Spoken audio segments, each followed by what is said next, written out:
Hello students, welcome in my organic chemistry classes. Last class में हमने आपको alkyl हैलाइडों में CH बंध की प्रकृति बताई थी और उसके बाद हमने आपको CH जो एल्किल हैलाइड होते हैं उनका CH3Cl का हमने आपको कक्षा कार्य बताया था। स्टूडेंट्स, आज की क्लास में हम पढ़ेंगे एल्किल हैलाइडों के भौतिक गुणधर्म, एल्किल हैलाइडों के भौतिक गुणधर्म, और उसके बाद फिर हम डिस्कस करेंगे नेक्स्ट क्लासेस में एल्किल हैलाइडों के रासायनिक गुणधर्म। तो सबसे पहले हम बात करते हैं एल्किल हैलाइडों के भौतिक गुणधर्मों में इसके भौतिक गुण आखिर कैसे दिखते हैं, कैसे होते हैं। तो स्टूडेंट्स, हमारा पहला है इनके भौतिक गुण यानी कि भौतिक अवस्था। भौतिक गुणों के अंदर हम इनकी भौतिक अवस्था के बारे में पढ़ते हैं। तो जनरली सामान्यतया एल्किल हैलाइड आपको रंगहीन मधुर गंध युक्त यानी कि स्वीट स्मेलिंग मधुर गंध युक्त द्रव अवस्था में पाए जाते हैं, द्रव अवस्था में आपको प्राप्त होते हैं। स्टूडेंट्स, कभी कभी जैसे ब्रोमाइड और आयोडाइड होते हैं वो आपको कलरफुल भी दिखाई दे सकते हैं। तो हम ये कह सकते हैं कि ब्रोमाइड और आयोडाइड जो होते हैं वो रंगीन होते हैं, जबकि अन्य जो हैलाइड होते हैं वो रंगहीन होते हैं। इसके अलावा स्टूडेंट्स, मैंने यहाँ पर द्रव अवस्था बोला है, तो सामान्यतः ये द्रव अवस्था में होते हैं, परंतु मैथिल और एथिल के जो हैलाइड हैं यानी कि जो निम्नतर हैलाइड हैं वो आपको गैस अवस्था में प्राप्त होते हैं। जैसे हम बात करें Maithil chloride, ethyl chloride, CH3CH2Cl, ये आपको गैस अवस्था में प्राप्त होंगे स्टूडेंट्स। इसके अलावा जो हायर एल्किल हैलाइड होंगे, हायर मतलब उच्च एल्किल हैलाइड जिनमें 3 से ज्यादा कार्बन होंगे, वो आपको द्रव अवस्था में नजर आएंगे, या फिर धीरे धीरे जब जैसे जैसे कार्बन बढ़ते जाएंगे द्रव अवस्था ठोस अवस्था में नजर आने लगेगी। इट मींस आपको जो उच्चतर एल्किल हैलाइड है, उच्चतर एल्किल हैलाइड वो आपको द्रव व ठोस अवस्था में दिखाई देंगे। तो स्टूडेंट्स, अगला जो हमारा भौतिक गुण है वो है घनत्व। घनत्व की हम बात करेंगे कि घनत्व, देखिए स्टूडेंट्स, एल्किल हैलाइडों का घनत्व उनके अणुभार बढ़ने के साथ साथ बढ़ता है। यानी कि हम ये कह सकते हैं कि एल्किल हैलाइडों का जो घनत्व होता है वो उनके मॉलिक्यूलर वेट यानी कि उनके अणुभार के समानुपाती होता है। जैसे जैसे एल्किल हैलाइडों का अणुभार बढ़ेगा वैसे वैसे उनका घनत्व भी बढ़ेगा। फॉर एग्जाम्पल, अगर मैं कहूं मैंने लिखा CH3I, मैंने लिखा CH3Br, CH3Cl और CH3F। स्टूडेंट्स, अगर आप ध्यान से देखो तो यहां भी मैथिल है, Maithil iodide, Maithil bromide, Maithil chloride, Maithil fluoride. हम सब जानते हैं कि फ्लोरीन, क्लोरीन, ब्रोमीन और आयोडीन ऊपर से नीचे जब हम जाते हैं तो अणुभार बढ़ता है।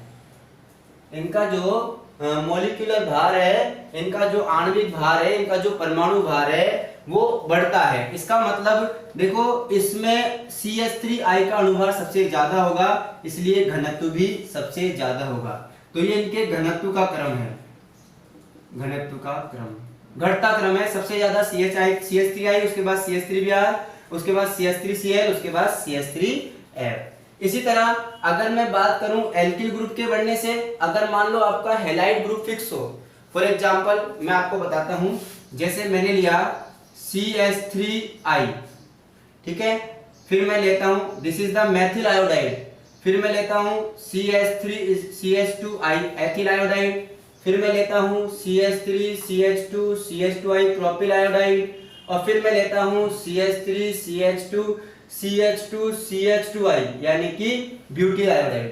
तो स्टूडेंट, अगर गौर से देखो Maithil, ethyl, propyl, butyl, carbon chain बढ़ रही है। जैसे जैसे एल्किल श्रृंखला में वृद्धि हो रही है वैसे वैसे अणुभार बढ़ेगा, और जैसे जैसे अणुभार बढ़ता है वैसे वैसे आपका घनत्व भी बढ़ता जाता है। इसका मतलब यहाँ इसका घनत्व सबसे ज्यादा होगा, उसके बाद ये, उसके बाद ये, उसके बाद ये।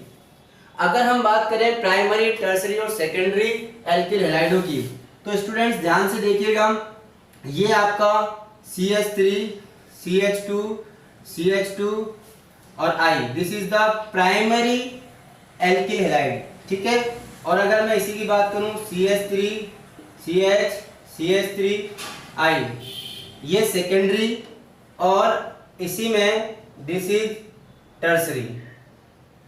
तो स्टूडेंट टर्सरी जो एल्किल हैलाइड होते हैं उनका घनत्व अधिक होता है सेकेंडरी की तुलना में, और सेकेंडरी का अधिक होता है प्राइमरी की तुलना में। ये आपको याद रखना है। तो एल्किल हैलाइडों का जो क्रम है वो आपको हमेशा याद रखना है घनत्व का, कि 3 degree alkyl halide, 3 degree alkyl halide का घनत्व ज्यादा होता है 2 डिग्री से, 2 डिग्री का ज्यादा होता है 1 डिग्री से। तो स्टूडेंट इसी के साथ हमारा घनत्व समाप्त होता है। और थर्ड पॉइंट जो है आपका जो थर्ड पॉइंट है, देखिए घनत्व के बाद अगला जो पॉइंट आता है वो आता है क्वथनांक।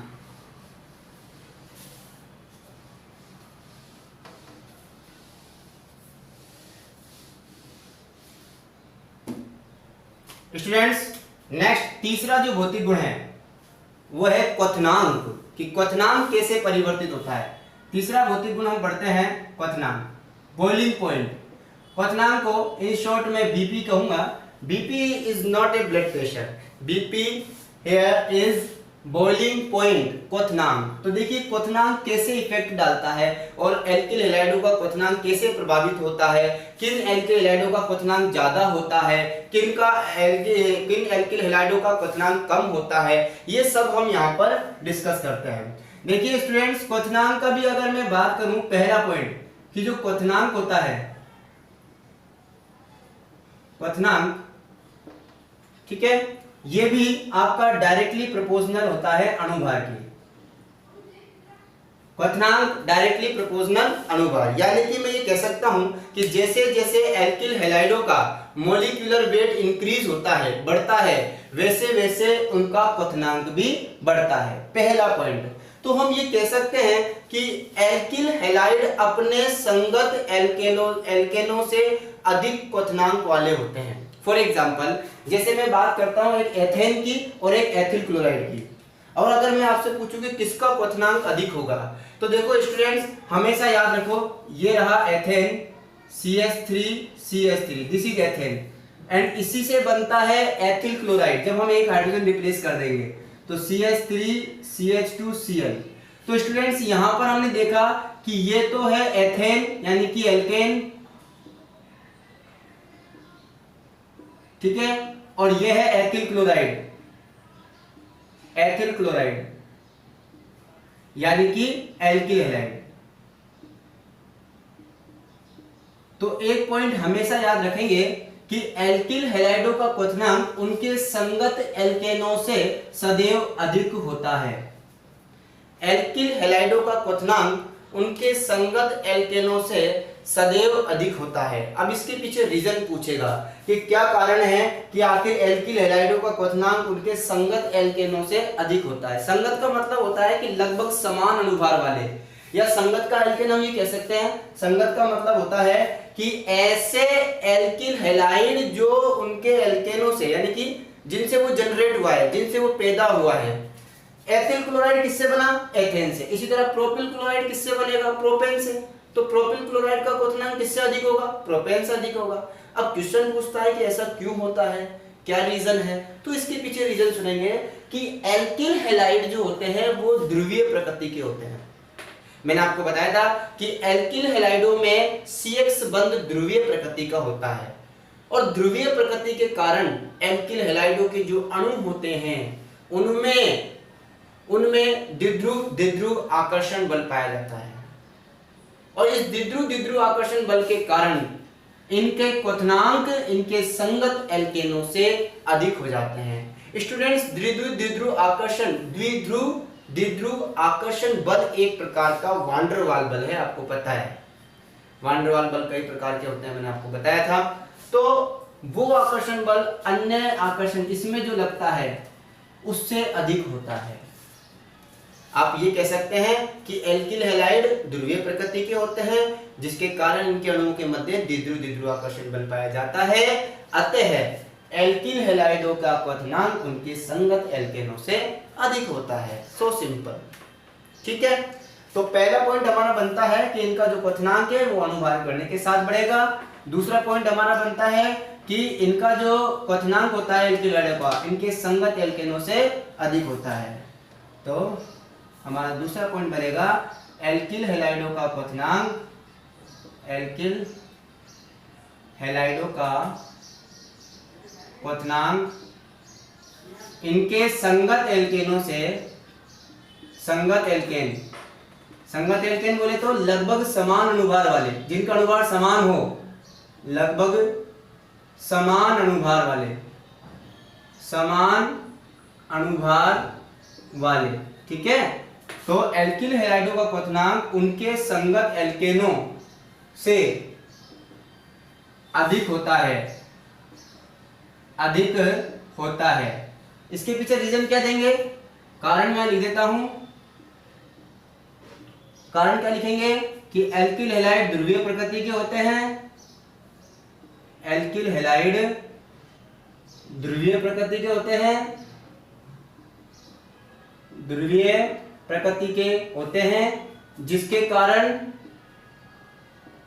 इनके अणुओं के मध्य, इनके अणुओं के मध्य प्रबल द्विध्रुव आकर्षण बल, द्विध्रुव आकर्षण बल पाया जाता है, आकर्षण बल पाया जाता है। या आप इसकी जगह लिख सकते हो प्रबल वान डेर वाल बल पाया जाता है। ठीक है, द्विध्रुव आकर्षण बल पाया जाता है। तो स्टूडेंट्स यहाँ पर क्वथनांक का पॉइंट समझ में आया। तो आप किसी भी, जैसे मैंने कहा कि प्रोपिल क्लोराइड का क्वथनांक प्रोपेन से ज्यादा होता है, क्यों, तो उसका रीजन भी यही लिखोगे। या फिर मैंने कह दिया कि प्रोपिल क्लोराइड और प्रोपेन में से किसका क्वथनांक ज्यादा होता है, तो आपको बताना है प्रोपिल क्लोराइड का होता है। और फिर मैं पूछूंगा कि क्यों होता है, तो आपको उसका रीजन ये देना है। तो स्टूडेंट्स नेक्स्ट टॉपिक आता है कि आखिर क्या होगा कि श्रृंखला बढ़ेगी तो क्वथनांक पर क्या प्रभाव पड़ेगा। यानी कि 1 डिग्री 2 डिग्री और 3 डिग्री की अगर हम बात करें, 1 डिग्री 2 डिग्री 3 डिग्री एल्किल हैलाइडों का क्वथनांक पर क्या प्रभाव पड़ता है। तो देखिए, जो बॉइलिंग पॉइंट होता है यानी कि क्वथनांक, वो इनवर्सली प्रोपोर्शनल होता है पार्श्व श्रृंखला में वृद्धि के, पार्श्व श्रृंखला में वृद्धि, पार्श्व श्रृंखला में वृद्धि। ये हमारा नेक्स्ट पॉइंट है। स्टूडेंट्स इसको समझेंगे कि जैसे जैसे पार्श्व श्रृंखला में वृद्धि होती है, देखो प्राइमरी यानी कि 1 डिग्री एल्किल हैलाइडों में सीधी श्रृंखला होती है, कोई शाखाएं निकली नहीं होती। 2 डिग्री एल्किल हैलाइडों में शाखा निकलती है, 3 डिग्री में और भी ज्यादा शाखा निकलती है। इसका मतलब जैसे जैसे शाखाओं में वृद्धि होगी क्वथनांक में कमी आएगी। कारण, अब इसका कारण क्या देंगे हम, इसका कारण सुनेंगे। देखिए स्टूडेंट्स, क्वथनांक अणुओं के मध्य आकर्षण पर निर्भर करता है, और अणुओं के मध्य आकर्षण बल यानी कि वान डेर वाल बल पृष्ठीय क्षेत्रफल पर निर्भर करता है। तो जैसे जैसे श्रृंखलाओं में वृद्धि होती है, मेरी बात को ध्यान से सुनेंगे, जैसे जैसे पार्श्व श्रृंखलाओं में, शाखित श्रृंखलाओं में वृद्धि होती है, एल्किल हैलाइडों की शाखाओं में जैसे जैसे वृद्धि होती है, वैसे वैसे उनका पृष्ठीय क्षेत्रफल, अणु का पृष्ठीय क्षेत्रफल घट जाता है। और पृष्ठीय क्षेत्रफल में कमी आने की वजह से, पृष्ठीय क्षेत्रफल में कमी आने की वजह से वान डेर वाल आकर्षण बलों में कमी आ जाती है, जिसके कारण क्वथनांक घट जाता है, जिसके कारण क्वथनांक घट जाता है। मैं फिर से कह रहा हूं, इसका कारण श्रृंखला में वृद्धि होने से, श्रृंखला में वृद्धि होने से पृष्ठीय क्षेत्रफल में कमी आती है। किसके, अणु के, सॉरी यहां लिख लेना, अणु के पृष्ठीय क्षेत्रफल में कमी आ जाती है, जिसके कारण कमी आ जाती है, जिसके कारण ध्यान रखेंगे, वांडरवाल आकर्षण बल में, वांडरवाल आकर्षण बलों में, आकर्षण बलों में कमी आ जाती है और अणुओं का क्वथनांक घट जाता है, और अणुओं का क्वथनांक घट जाता है, ये ध्यान रखेंगे।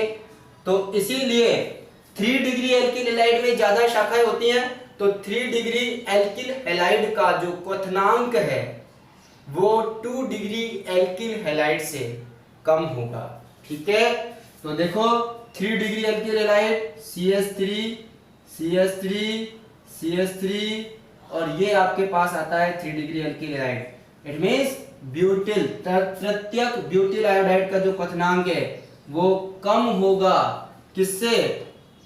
सेकेंडरी ब्यूटिल आयोडाइड से। लेकिन ये काम कहां करेगा? लगभग समान अनुभार वाले होने चाहिए आपके एल्किल हैलाइड। देखो ये भी ब्यूटिल आयोडाइड है, ये भी ब्यूटिल आयोडाइड है, लेकिन ये 3 डिग्री है, ये 2 डिग्री है और ये 1 डिग्री है, ये भी ब्यूटिल आयोडाइड है। तो 1 डिग्री में कोई शाखाएं नहीं निकल रही, 3 डिग्री में शाखाओं में वृद्धि हो गई, शाखाओं में वृद्धि होगी, बॉइलिंग पॉइंट कम हो जाएगा। इसलिए 3 डिग्री एल्किल हैलाइडों का बॉइलिंग पॉइंट 2 डिग्री से कम होता है, 2 डिग्री का कम होता है 1 डिग्री से। मैं लिख देता हूं यहां 3 डिग्री एल्किल हैलाइड, ये कम होता है 2 डिग्री एल्किल हैलाइड से, इसका क्वथनांक 2 डिग्री एल्किल हैलाइड से कम होता है, और 2 डिग्री एल्किल हैलाइड का क्वथनांक कम होता है 1 डिग्री एल्किल हैलाइड से। ठीक है, तो स्टूडेंट्स ये शाखाओं की बात आ गई। जैसे जैसे शाखाओं में वृद्धि होती जाएगी अणु के क्वथनांक में कमी आती जाएगी। तो ये क्वथनांक का टॉपिक था हमारा।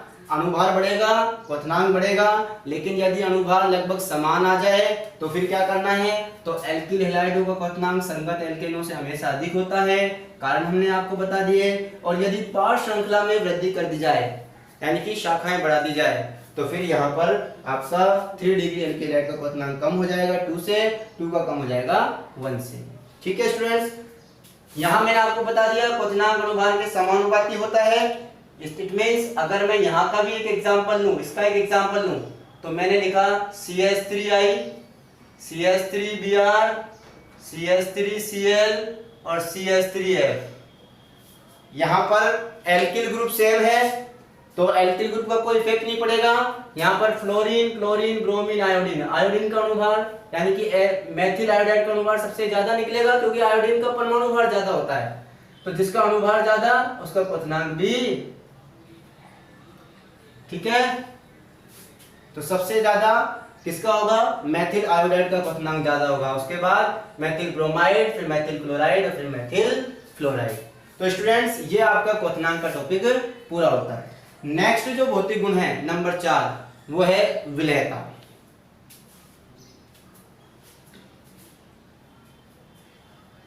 तो विलेयता 4th पॉइंट हम पढ़ते हैं, विलेयता।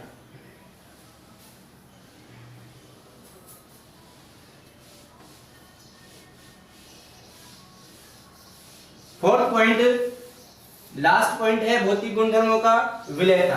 क्या कि विलेयता कैसे प्रभावित होती है? First of all, alkyl halide जो होते हैं हम सब जानते हैं ध्रुवीय प्रकृति के होते हैं, विलेयता।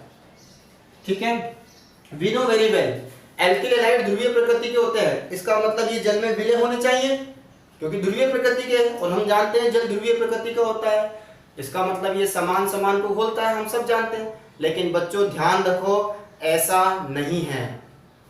एल्किल हैलाइड जल में विलय नहीं होते, या तो कम विलय होते हैं या फिर अविलय होते हैं। मेरी बात को ध्यान सुनिएगा, एल्किल हैलाइड जल में आंशिक विलय होते हैं या फिर अविलय होते हैं। अब इसके पीछे रीजन पूछेंगे क्यों, तो इसका रीजन ये है, इसका कारण ये है कि एल्किल हैलाइड जो होते हैं वो जल के अणुओं के साथ हाइड्रोजन बंध नहीं बनाते, मेथिल फ्लोराइड को छोड़कर, एल्किल फ्लोराइड को छोड़कर। तो विलेयता की बात करें तो हम यहाँ लिखेंगे कि एल्किल हैलाइड जल के अणुओं के साथ, एल्किल हैलाइड जल के अणुओं के साथ, जल के अणुओं के साथ हाइड्रोजन बंध H बंधन, ठीक है, नहीं बनाते हैं। अतः यह कौन, एल्किल हैलाइड जल में अल्प विलय यानी कि कम विलय या अविलय होते हैं। जल में अविलय है, जल में अल्प विलय है, इसका मतलब कार्बनिक विलायकों में ये विलय होते हैं। तथा कार्बनिक विलायकों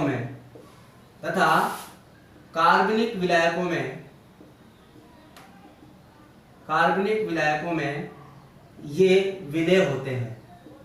कार्बनिक विलायक जैसे कि आपका benzene, ether, alcohol, petrol etcetera etcetera आदि, इन सब में ये विलय होते हैं एल्किल हैलाइड। बाकी जल में ये अविलय होते हैं। देखिए इसमें एक्सेप्शन है मैथिल फ्लोराइड, क्योंकि फ्लोरीन की विद्युत ऋणता उच्च होती है, इसलिए ये जल के अणुओं के साथ हाइड्रोजन बंध बना लेता है, इसलिए मैथिल फ्लोराइड जल में विलय होता है। आप सब ध्यान रखेंगे, एल्किल श्रृंखला भी छोटी है, इसलिए ये मैथिल फ्लोराइड जो होगा वो जल में विलय होगा। तो एक्सेप्शन है यहाँ पर, अपवाद है मैथिल फ्लोराइड, ठीक है, ये आपका अपवाद है। ये यहाँ पर हम कह सकते हैं कि मैथिल फ्लोराइड जल में विलय होता है। मैथिल फ्लोराइड जल में विलय होता है, कारण पूछेगा आपसे कोई तो आप बताएंगे कि सर मैथिल फ्लोराइड जो होता है उसमें फ्लोरीन की विद्युत ऋणता उच्च होती है, ठीक है, उच्च विद्युत ऋणता के कारण ये जल के अणुओं के साथ हाइड्रोजन बंधन बना देता है। स्टूडेंट्स अब बात करते हैं कि आखिर इसका प्रभाव क्या पड़ेगा। देखिए विलेयता इनवर्सली प्रोपोर्शनल होती है अणुभार के, यानी कि जैसे जैसे एल्किल हैलाइडों का अणुभार बढ़ता है विलेयता कम होती चली जाती है। हमने पहले बोल दिया विलेयता वैसे ही कम होती है, लेकिन अगर हम फिर भी बात करें एल्किल हैलाइडों में एल्किल श्रृंखला बढ़ने पर, एल्किल श्रृंखला जल विरागी प्रकृति की होती है और हैलोजन जल रागी प्रकृति की होती है, इसलिए आपको ध्यान रखना है कि विलेयता अणुभार के व्युत्क्रमानुपाती होती है। या हम ये कह सकते हैं या हम ये भी कह सकते हैं कि विलेयता इनवर्सली प्रोपोर्शनल। विलेयता किसमें, जल में विलेयता, ठीक है, किसकी बात कर रहे हैं हम यहाँ पर, जल में विलेयता की। जल में विलेयता इनवर्सली प्रोपोर्शनल होती है एल्किल श्रृंखला में वृद्धि, एल्किल समूह या एल्किल श्रृंखला में वृद्धि, ठीक है। देखो जैसे जैसे एल्किल श्रृंखला यानी कि R की वैल्यू बढ़ती है, methyl, ethyl, propyl, butyl, pentyl, hexyl, इसमें कार्बन की श्रृंखला बढ़ती जा रही है, तो एल्किल श्रृंखला जैसे जैसे जैसे जैसे बढ़ती चली जाएगी वैसे वैसे जल में विलेयता कम होती चली जाएगी। तो अगर मैं आपसे पूछूं कि CH3CH2Cl और CH3CH2CH2CH2Cl इन दोनों में से जल में कौन अधिक विलय होगा, तो आंसर आएगा CH3CH2Cl। हालांकि विलयता तो दोनों की कम होती है, लेकिन इन दोनों की तुलना अगर हम करें तो इसकी विलयता ज्यादा होगी इसकी तुलना में, क्योंकि इसमें एल्किल समूह छोटा है और इसमें एल्किल समूह बड़ा है। स्टूडेंट्स अब हम बात करते हैं इसके बाद पार्श्व श्रृंखला में वृद्धि की, कि क्या होगा 1 डिग्री 2 डिग्री और 3 डिग्री एल्किल हैलाइड होगा। तो देखिए स्टूडेंट जैसे जैसे पार्श्व श्रृंखला में वृद्धि होती है, पार्श्व श्रृंखला का मतलब है साइड चेन में वृद्धि होती है, 1 डिग्री 2 डिग्री और 3 डिग्री की हम बात कर रहे हैं, तो पार्श्व श्रृंखला में वृद्धि होने से अणु का साइज घट जाता है, यानी कि आपकी जो एल्किल श्रृंखला है ये छोटी हो जाएगी, पृष्ठीय क्षेत्रफल में कमी आ जाती है। तो इसके छोटे होने से हम जानते हैं इसके बड़े होने से विलेयता पर प्रभाव पड़ रहा था, तो इसके छोटे होने से विलेयता बढ़ जाएगी। इसका मतलब हम सीधा सीधा कह सकते हैं कि विलेयता डायरेक्टली प्रोपोर्शनल टू पार्श्व श्रृंखला में वृद्धि, पार्श्व श्रृंखला में वृद्धि या शाखा में वृद्धि, हम ये कह सकते हैं शाखाओं में वृद्धि, ठीक है, क्योंकि कारण है पृष्ठीय क्षेत्रफल में कमी आ जाती है। कारण क्या है इसका, पृष्ठीय क्षेत्रफल में कमी आ जाती है। विलेयता इज डायरेक्टली प्रोपोर्शनल टू पार श्रृंखला में वृद्धि। तो इसको हम एग्जांपल समझते हैं। तो आपका 3 degree alkyl halide CH3 CH3 CHI CH3 CH2 CHI CH3 और इसी तरह CH3 CH2 CH2 CH2I। तो स्टूडेंट्स यहाँ अगर हम बात करें तो अनुभार सबका समान है, लेकिन पार श्रृंखला ये 3 डिग्री एल्किल हैलाइड है, ये 2 डिग्री एल्किल हैलाइड है और ये 1 डिग्री एल्किल हैलाइड है। तो शाखाओं में वृद्धि हो रही है तो विलेयता भी अधिक होगी। इसीलिए 3 डिग्री एल्किल हैलाइड की विलेयता 2 डिग्री से अधिक है और 2 डिग्री की विलेयता 1 डिग्री से अधिक होगी। इसी के साथ हमारे भौतिक गुणधर्म खत्म होते हैं। नेक्स्ट क्लास में हम एल्किल हैलाइडों के रासायनिक गुणधर्मों की चर्चा करेंगे। धन्यवाद।